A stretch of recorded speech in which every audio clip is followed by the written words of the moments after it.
जय श्री कृष्णा सा। योगिनी एकादशी की हार्दिक शुभकामनाएं। योगिनी एकादशी का महत्व सर्वप्रथम श्री कृष्ण भगवान ने युधिष्ठिर को बतलाया था और उन्होंने यह बतलाया था कि योगिनी एकादशी का व्रत जो रखता है उसे पृथ्वी पर सभी तरह के सुखों की प्राप्ति होती है तथा वह जन्म मरण के बंधन से मुक्त हो जाता है। वह अंत में वैकुंठ धाम को प्राप्त होता है और योगिनी एकादशी के व्रत को रखने से 88,000 ब्राह्मणों को भोजन कराने के समान पुण्य मिलता है और श्री हरि सभी की मनोकामनाओं को पूर्ण करते हैं। योगिनी एकादशी व्रत कथा। अर्जुन ने कहा, हे त्रिलोकीनाथ, मैंने ज्येष्ठ माह के शुक्ल पक्ष की निर्जला एकादशी की कथा सुनी। अब आप कृपा करके आषाढ़ माह के कृष्ण पक्ष की एकादशी की कथा सुनाइए। इस एकादशी का नाम तथा महत्व क्या है वह आप मुझसे विस्तार पूर्वक कहिए। श्री कृष्ण भगवान ने कहा, हे पांडुपुत्र, आषाढ़ माह के कृष्ण पक्ष की एकादशी का नाम योगिनी एकादशी है। इसके व्रत से सभी पाप नष्ट हो जाते हैं। यह व्रत इहलोक में भोग तथा परलोक में मुक्ति देने वाला है। हे अर्जुन, यह एकादशी तीनों लोकों में प्रसिद्ध है। इसके व्रत से सभी पाप नष्ट हो जाते हैं। तुम्हें मैं पुराण में कही हुई कथा सुनाता हूँ, ध्यान पूर्वक श्रवण करो। कुबेर नाम का एक राजा अलकापुरी नाम की नगरी में राज्य करता था। वह शिव भक्त था। उसका हेममाली नामक एक यक्ष सेवक था जो पूजा के लिए फूल लाया करता था। हेममाली की विशालाक्षी नाम की अति सुंदर स्त्री थी। एक दिन वह मानसरोवर से पुष्प लेकर आया, किंतु कामासक्त होने के कारण पुष्पों को रखकर अपनी पत्नी के साथ रमण करने लगा। इस भोग विलास में दोपहर हो गई।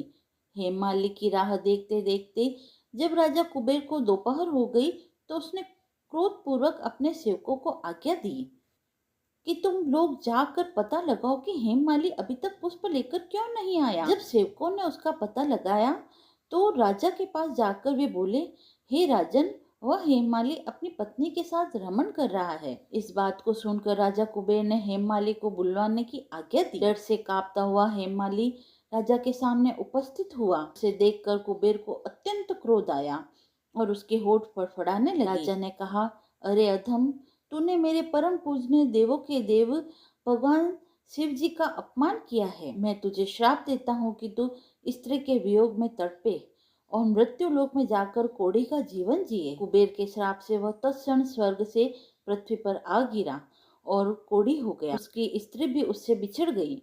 मृत्यु लोक में आकर उसने अनेक भयंकर कष्ट भोगे, किंतु शिव जी की कृपा से उसकी बुद्धि मलिन न हुई। उसे पूर्व जन्म की भी शुद्ध रही। अनेक कष्टों को भोगता हुआ तथा अपने पूर्व जन्म के कुकर्मों को याद करता हुआ वह हिमालय पर्वत की तरफ चल पड़ा। चलते चलते वह मार्कंडेय ऋषि के आश्रम में जा पहुंचा। वह ऋषि अत्यंत वृद्ध तपस्वी थे। वह दूसरे ब्रह्मा जी के समान प्रतीत हो रहे थे और उनका वह आश्रम ब्रह्मा की सभा के समान शोभा दे रहा था। ऋषि को देखकर हेममाली वहां गया और उन्हें प्रणाम करके उनके चरणों में गिर पड़ा। हेममाली को देखकर मार्कंडेय ऋषि ने कहा, तूने कौन से निकृष्ट कर्म किए हैं जिससे तू कोढ़ी हुआ और भयंकर कष्ट भोग रहा है। की बात सुनकर हेममाली बोला, हे मुनि श्रेष्ठ, मैं राजा कुबेर का अनुचर था। मेरा नाम हेममाली है। मैं प्रतिदिन मानसरोवर से पूजा के लिए फूल लाकर से पूजा के समय कुबेर को दिया करता था। एक दिन पति सहवास के सुख में फंस जाने के कारण मुझे समय का ज्ञान नहीं रहा और दोपहर तक पुष्प न पहुंचा सका।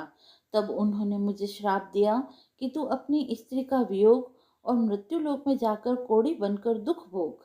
इस कारण मैं कोढ़ी हो गया हूँ तथा पृथ्वी पर आकर भयंकर कष्ट भोग रहा हूँ। आप कृपा करके कोई ऐसा उपाय बतलाइए जिससे मेरी मुक्ति हो। मार्कंडेय ऋषि जी ने कहा, हे हेममाली, तूने मेरे सम्मुख सत्य वचन कहे हैं, इसलिए मैं तेरे उद्धार के लिए एक व्रत बतलाता हूँ। यदि तू आषाढ़ माह के कृष्ण पक्ष की योगिनी नामक एकादशी का विधान पूर्वक व्रत रखेगा तो तेरे सभी पाप नष्ट हो जाएंगे। महर्षि के वचन सुन हेममाली अति प्रसन्न हुआ और उनके वचनों के अनुसार योगिनी एकादशी का विधान पूर्वक व्रत करने लगा।